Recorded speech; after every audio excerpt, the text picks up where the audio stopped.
So hello guys, WhatsApp, তোমরা সব কেমন আছো? আমরা তো সব ভালো আছি। তো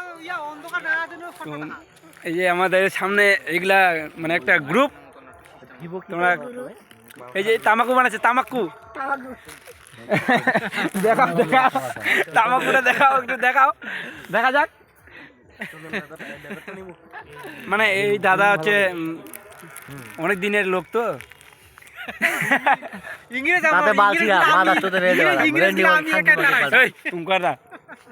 দেখিবে না আমার লোক। এই ভাগিনা আছে, আজকে পাঙ্গাই মাছ দিয়ে তরকারি খাবে। এই অর্ডার দিয়েছে, কখন আসবে?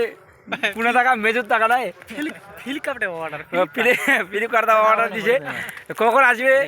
আমরা অপেক্ষা আছে। এই যে ডিগি না কিছু করি, আর জাল বোঝাচ্ছে, আমরা তো জাল দেখাবে না, জল মন্দ আওয়াজ যাওয়া। আর এই যে এটা ভাই হয় মানে ছবি তুলনি সাথে। আর এইদিক মানে বিকাল বিকাল টাইমে মানে সন্ধ্যা হয়ে গেছে, এইদিকে গার মারা। কি করা যায়? মুখের ভাষা শুনেছেন? এগুলা কমেন্ট করিয়েন, এমন গাল দিবেন, মুখের ভাষা কেমন করে দেয়, মুখে আওয়াজ চকচক।